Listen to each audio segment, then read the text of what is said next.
Hello. I hope that you can see me here.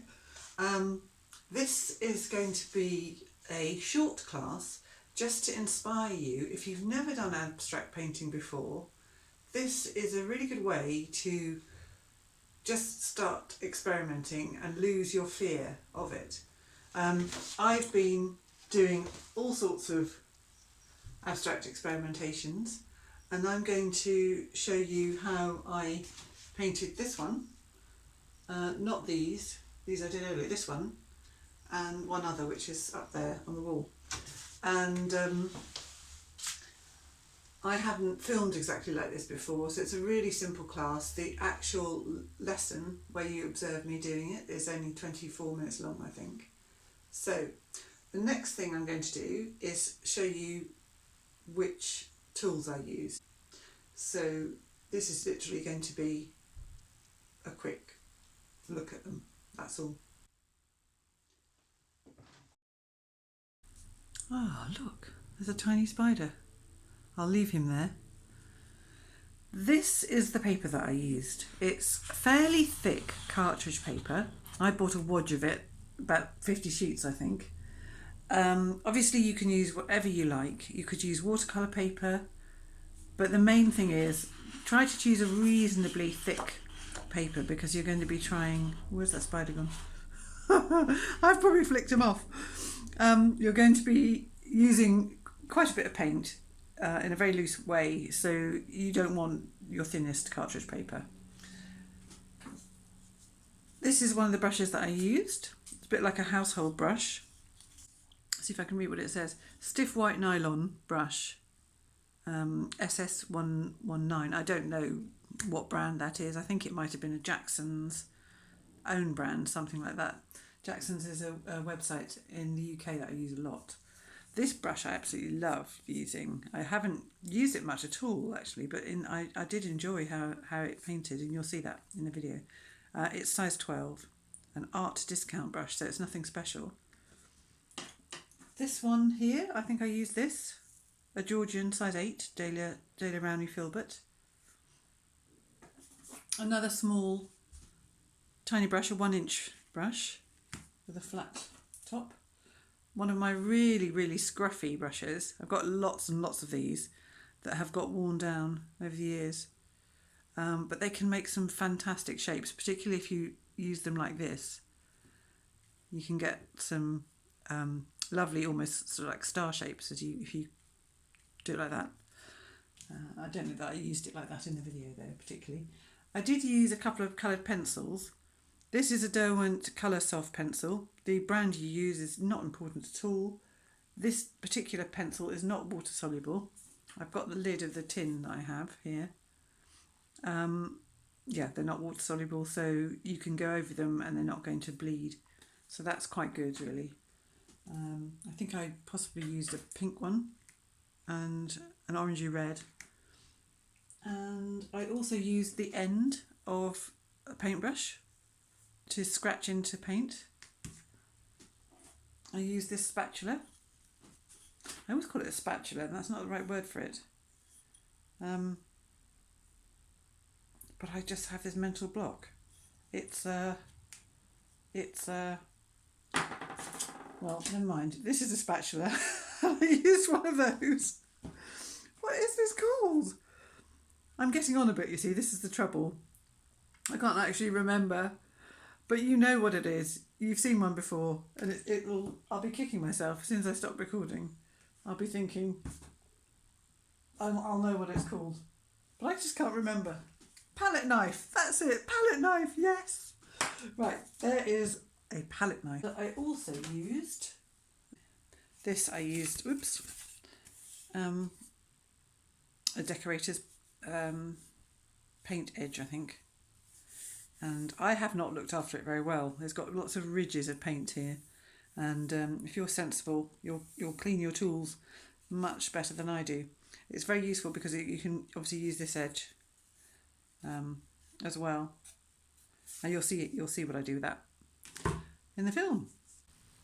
Oh no, there's one more thing. This brush, I taped it to another brush and that enables you to stand really quite far back from your painting, and you can choose either end to actually paint with. You'll find that the more you want to loosen up, the more you'll want to use your arm expressively rather than just painting like that. If you're a miniaturist, you're going to be painting with a tiny brush much closer to the paper. But the larger you paint, the more you'll need to stand back and be expressive with your whole arm and shoulder. And this is a really good way of almost not worrying about the marks you're making, just allowing the movement to drive the way you apply the paint.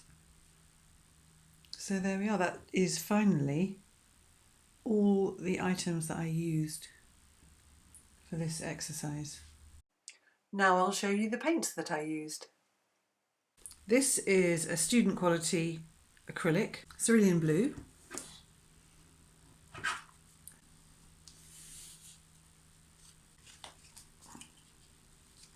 I used burnt umber.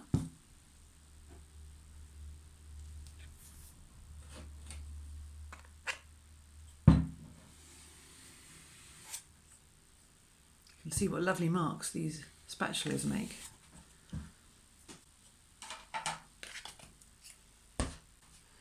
That was the System 3 acrylic burnt umber. I used cadmium yellow. Here's that lovely brush that I'm rather in love with now.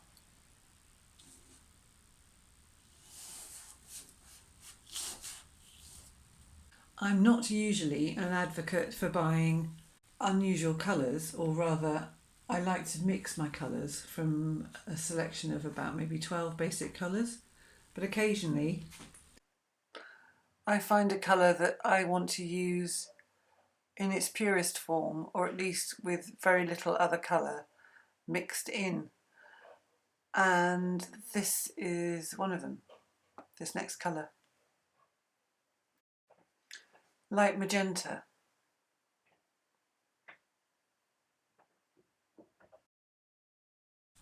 It's a golden acrylic, and I bought it in a tub because I like using it so much.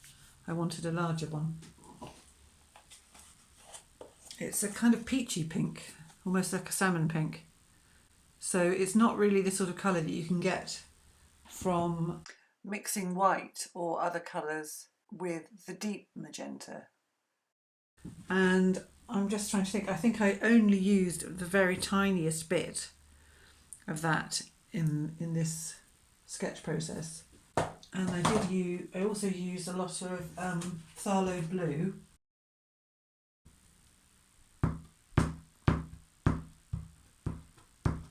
Obviously my palette looked nothing like this. I use baking parchment, and I buy my white baking parchment from Sainsbury's. Waitrose only seems to do brown, which is just as usable, but obviously it changes the way the colours look. I'm just going to get some of this and mix it into here.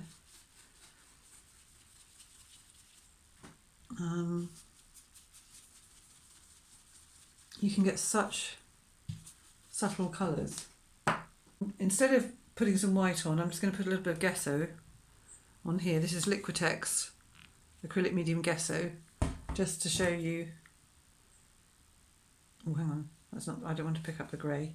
I wanted to show you what a lovely colour you can get with the cadmium and the dark pink as well. So I'll just use a small brush and try and pick some of that up. It might be a bit too late, it might have dried. There we are. You can get a sort of lovely, warm, orangey, earthy, orangey colour. It looks really quite bright on screen, but that's... And then add a little bit of white or a little bit of this pink.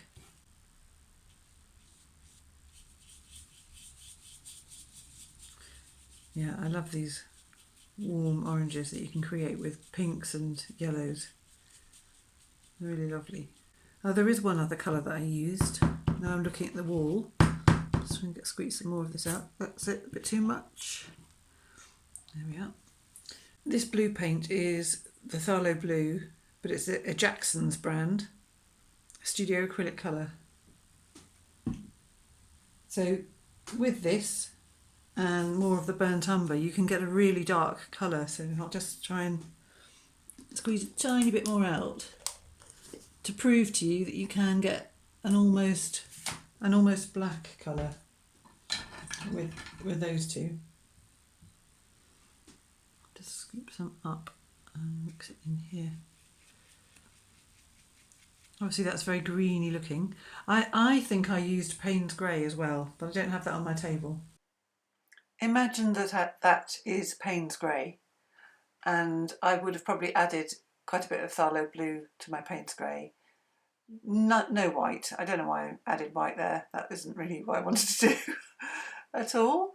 But as I say, I can't find my Payne's Grey at the moment, but it's a really kind of blue blacky grey, and I wanted to avoid using black because I do feel it can be quite overpowering unless you're using it very deliberately, maybe in small doses, or if you're doing it very graphic painting, something like that.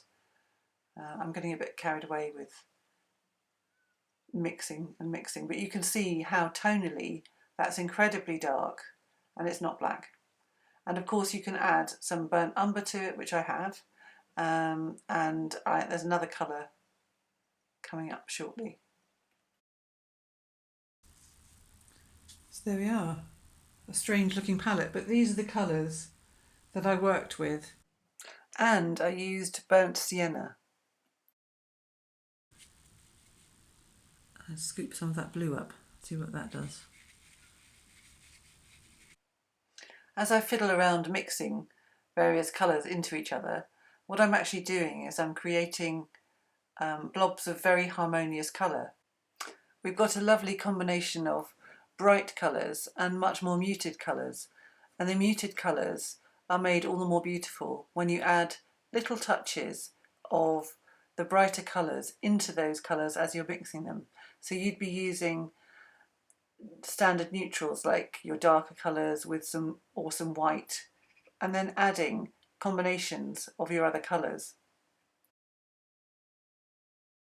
And for example, if you wanted to find a lovely colour to go with this kind of orangey red, then you would think about its complementary, which would be blue, and you might take a little bit of the blue and add some of that of the orangey into it with some white and maybe a little touch of yellow, and you'd end up with a harmonious colour to place next to it. And this is looking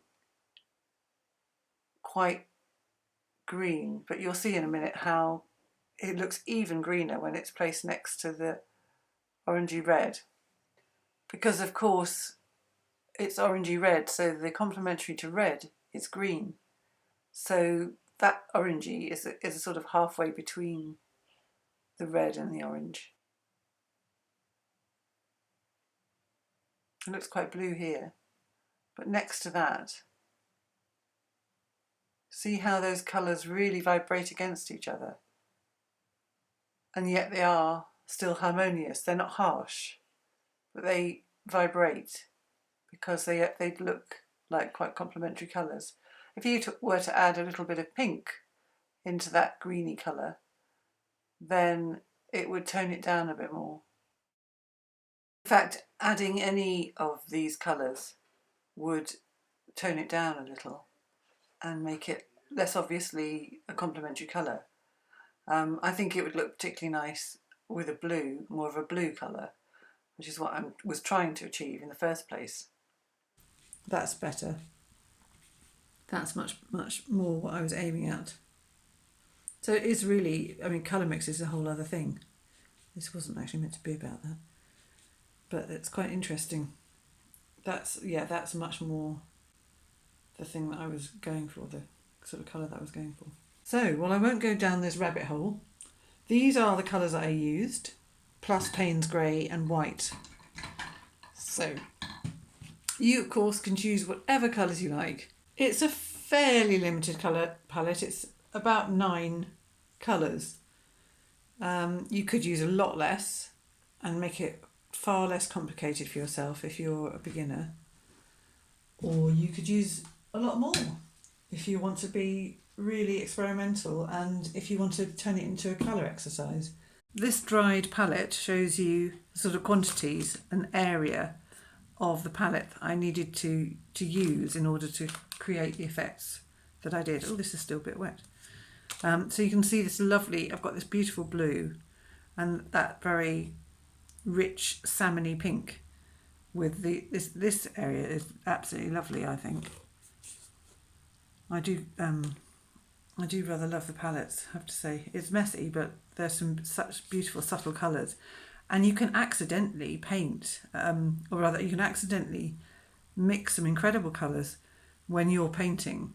So always keep looking at your palette because you're going to naturally discover new colour combinations, and you will just learn how to mix through accidental happening as much as you will conscious experiments. So go forth and choose your colours. I hope you have a lot of fun. I'm now painting loosely on these pieces of paper that I've taped to the wall. I've just mixed some paint. I've got a few colours and I am standing quite far back from the wall and very loosely, completely randomly painting over 3 pieces of paper. Now unfortunately I haven't got a great camera angle with which to show you all 3, and as you see a little bit popped up just there. This is a paintbrush that I have taped to another paintbrush, which is a slightly different process from the very first loopy one that I did. And again, you can't really see here that well, sorry about that, but I'm standing even further back, so probably at least 3 feet back, and I'm just using the whole length of my arm to almost tickle the paper. And I did actually manage to get some quite thin lines on the piece of paper that's furthest away from you. And then now you can see more clearly how I'm using the brush on the top piece up here. But it was such a really freeing exercise to do, and I'd really recommend it, especially if you've never tried doing anything abstract before, because this really sort of takes the pressure off. Just imagine that you're a young child having a scribble and then, as you'll see when we go through, the paintings will just build and build. And the other thing about it, of course, with paper, is that it's just so much quicker than trying to cover a canvas that has a really sort of grainy tooth to it. Here you can see that I'm using a palette knife, and I've introduced some pink to the paintings as well. And I'm using the palette knife in different ways, flat and angled, and sort of scratching at the surface as well as pulling it across the paper as well.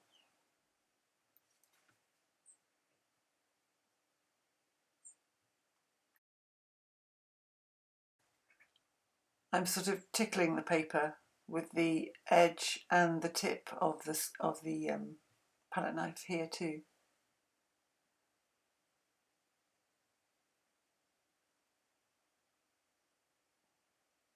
And here I'm sort of patting it and twisting so that the sharp edge of the palette knife makes fine lines.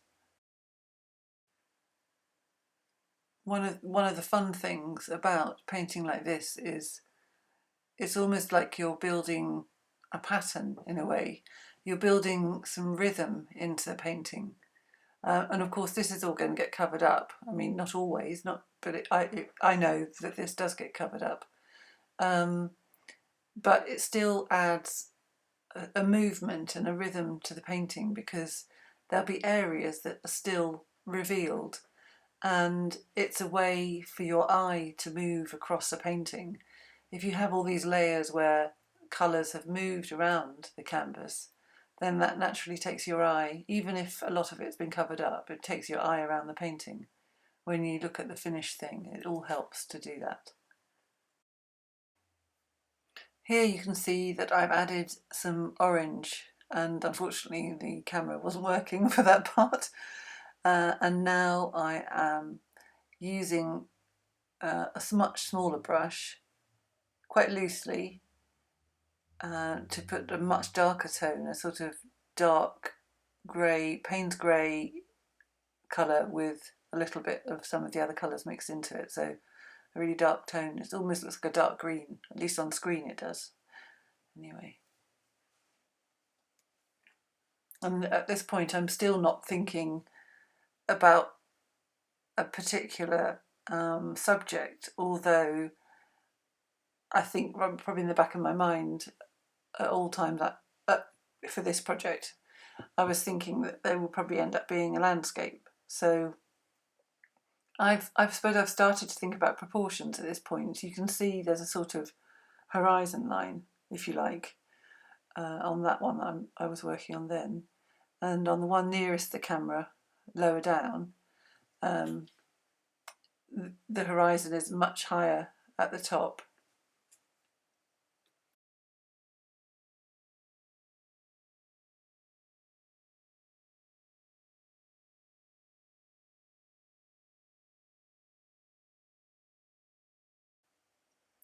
Here I really am just randomly creating shapes. It's like when I do these sort of paintings, I'm travelling through the landscape.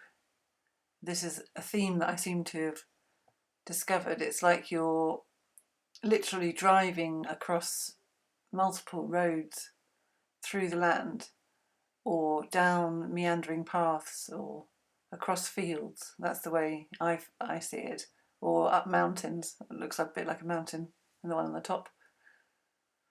And I'm building in some solid areas as well, which of course will all be painted over, or some of them will be, some of them won't, which gives depth and richness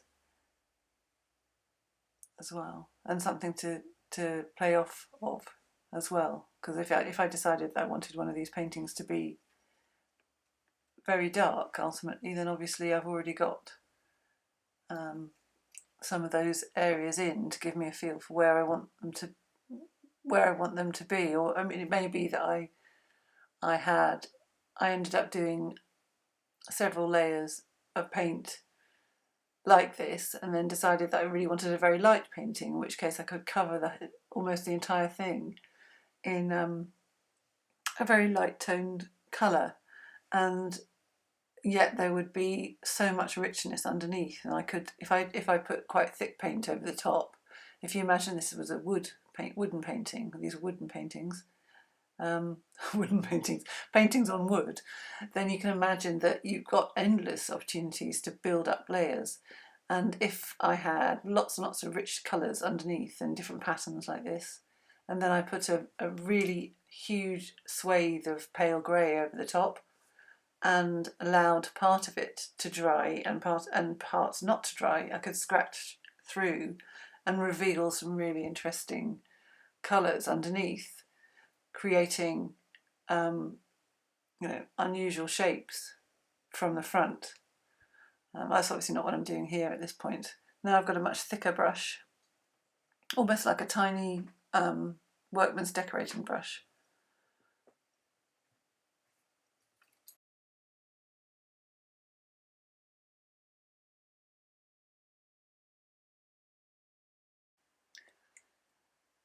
Here I've chosen to use the brush in my left hand so that I have slightly less control over it, and I'm drawing, or rather painting, thicker stripes of colour.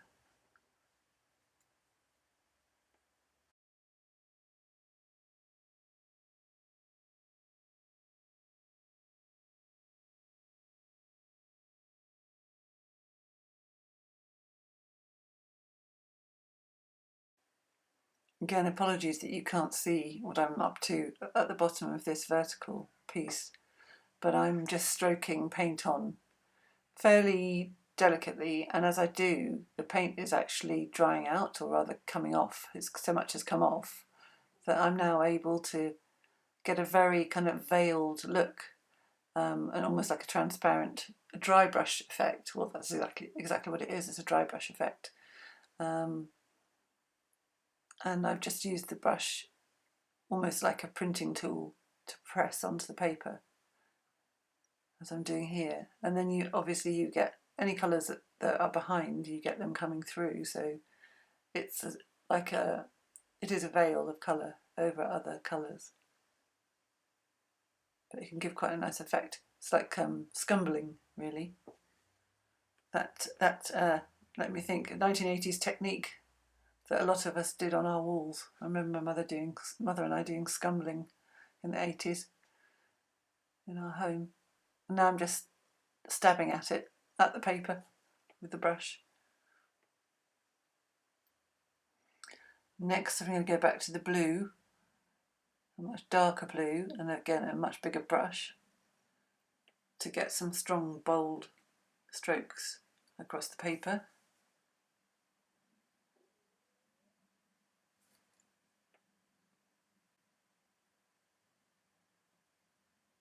And obviously you can use, it's like using a giant italic pen, so you can get fine lines if you just hold it, I don't know, I suppose you could call it on edge, but if you just have the tip of the brush, you can make lines with it.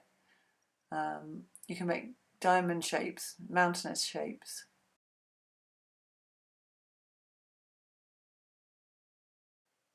At this point, it's important to remember that painters can go through this horrible stage of looking like a dog's dinner, and this lot certainly did.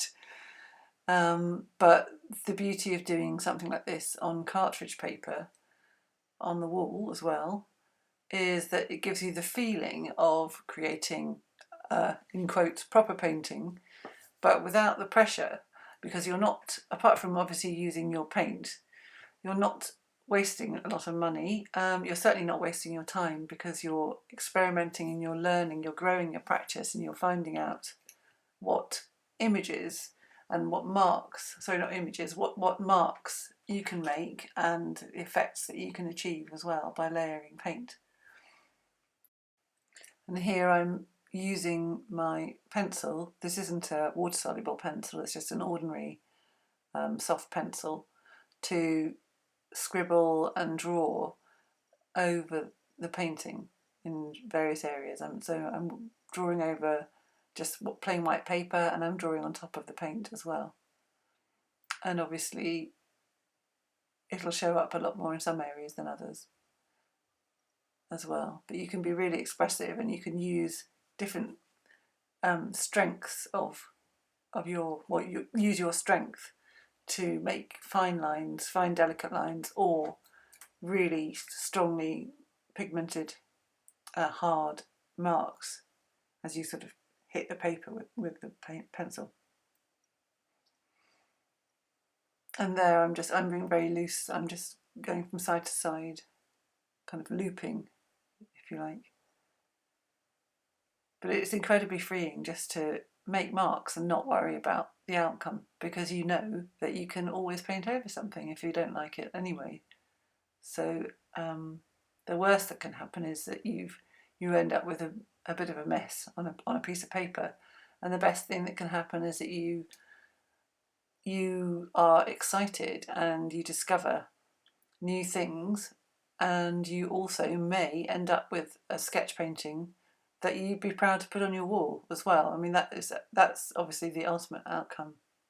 I did actually paint something a bit like this a couple of years ago, or a year and a half ago, which I absolutely loved. It wasn't as loose as this, it wasn't as varied as this, but I sold that at the art fair I did in November 2019. And I wish I'd kept a photograph of it. I think I've got one somewhere in my ancient Instagram. So now I'm just doing the same thing with the blue pencil, but obviously in different areas. It almost looks as though I was just floating the pencil around the paper then, but I was actually making marks. But you'll notice I'm using my left hand as well to try and encourage myself to be a bit looser with my mark making.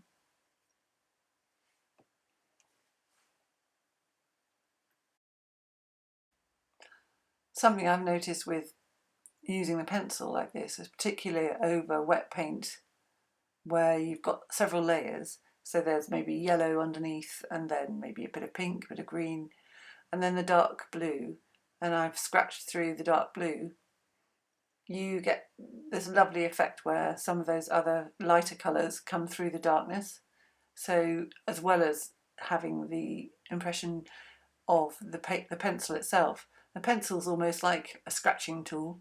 So you could in some instances get the actual pencil colour showing too, but then you will always get the space where the paint from underneath will come through. That only obviously happens when the paint that you're drawing into is damp. That's something to bear in mind. So I might see if I can speed this up a little bit now, because you can't really see what I'm doing on with such a fine pencil.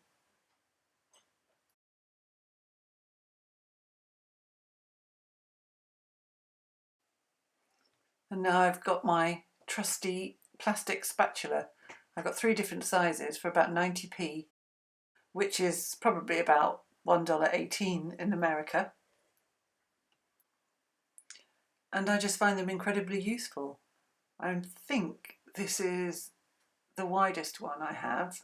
I have one that's about half the size and then one that's somewhere in the middle. But they're really, really useful. And they do look like works of art themselves now because they've got so many layers of paint on. But I need to look out for one that's just even wider than that.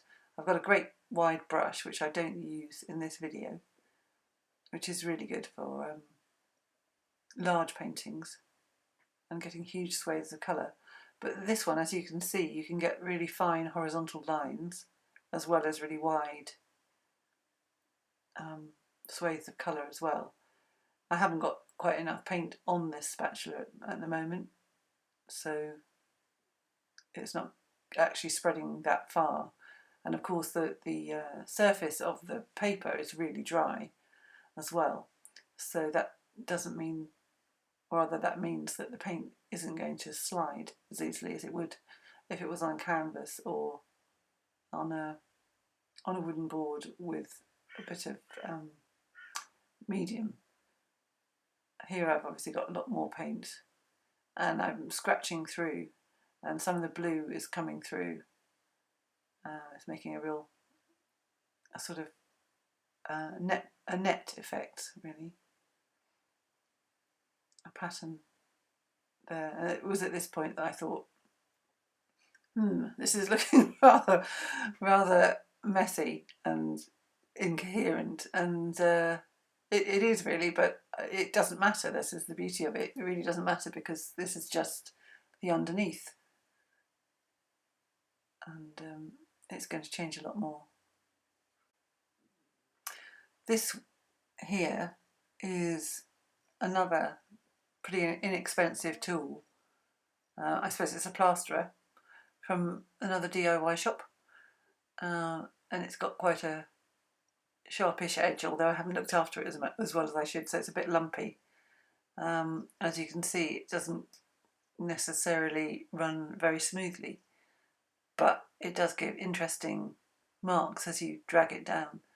The hardest thing to do is loading it up properly, and being patient enough to wait until you've really mixed your paint properly, because here, although you probably can't see it very clearly, I've got a few streaks, which I ended up really liking anyway, so it's not a problem, but I think it's important to spend the time to mixing your paint, and you definitely need a vessel like that tray to really get enough paint all the way along the bottom of your plasterer as well.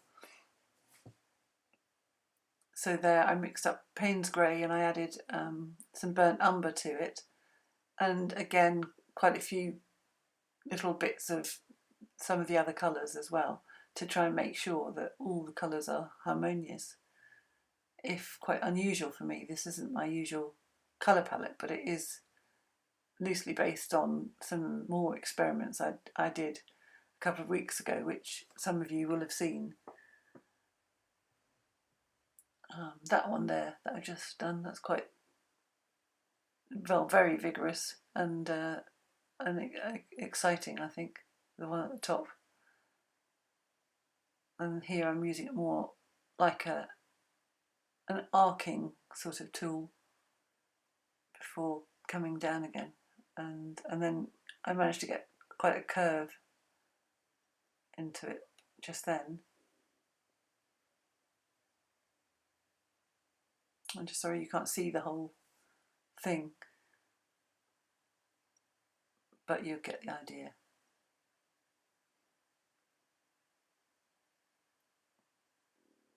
And you can, of course, make, again, you can make horizontal lines with this, and you can use the shorter edge as well with that particular tool to get shorter lines and shorter sections that you can drag down.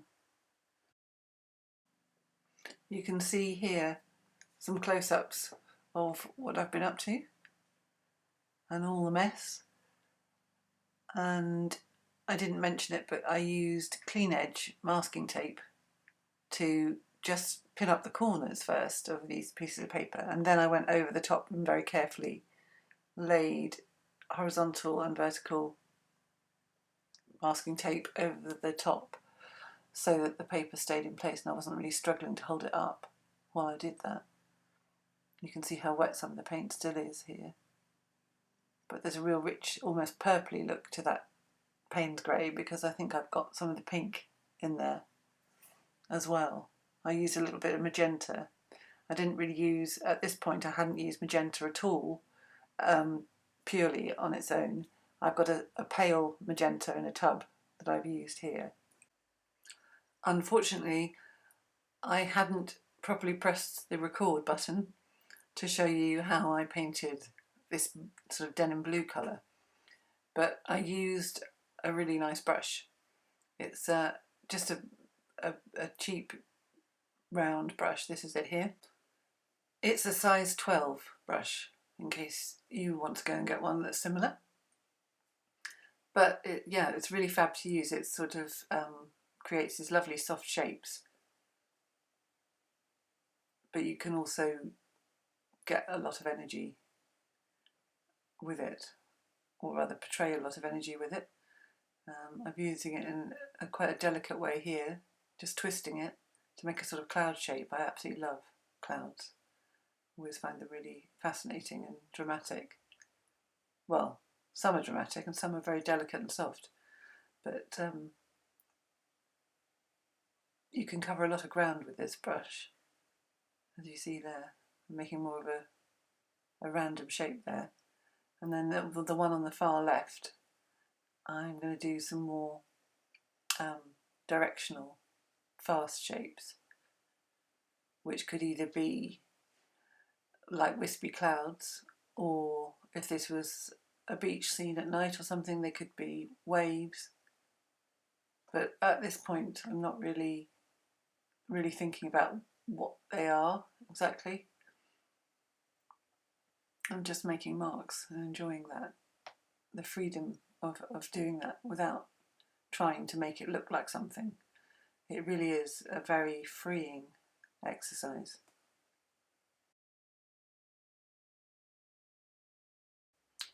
Here I'm coming back in with my wide spatula type plastering tool and adding more of this dark kind of Payne's Grey stroke purpley browny colour, which looks, I think, amazing against that pale golden yellow and the pastel pink.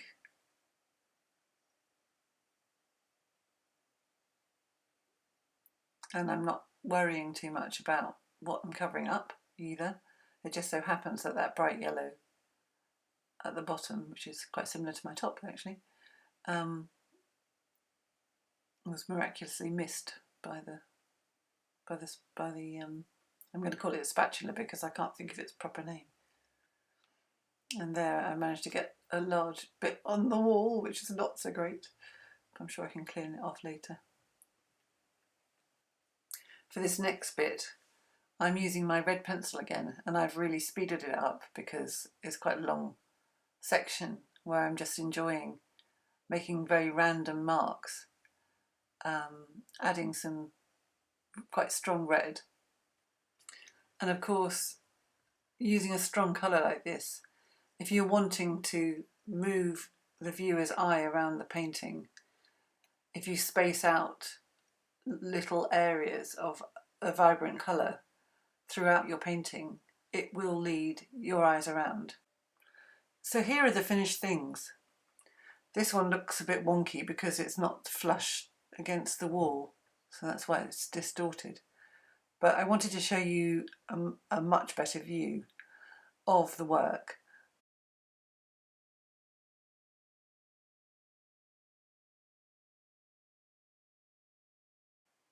This is the second one. I think this is probably my favourite because I really like the sort of stormy effect that seems to have been created. I love this bit in particular. That's the bit that I put on my Instagram feed. And this is where you get the creamy yellow coming through the very thin coat that I created with the plastering tool. And here's the top of the third one, the vertical one. And you can see all the little details now, the scratches and the scribbles with the pencil, and how I've drawn over the paint as well. It's amazing how much variety there is after using actually not an awful lot of paint. I love that strong yellow there with the minty green and the very dark blacky blue colours and the little patches of white paper showing through. So evaluate your work and perhaps choose sections that you particularly like, which you could recreate either on perhaps a square canvas, or take those sections and enlarge them on cartridge again at this scale. That way you'll discover more about what you particularly love to do in terms of colour, composition, and how minimal and how maximal you want to be. So that was it. I hope that was a little bit inspiring. These are not great works of art by any means, but if you're somebody who really wants to start doing abstract work and you haven't, I hope you see that this is a really easy, accessible way to start doing something. And believe me, you'll enjoy it so much that you'll just want to do it again and again, and you will improve. So I hope you enjoyed that. Thank you for watching. Bye.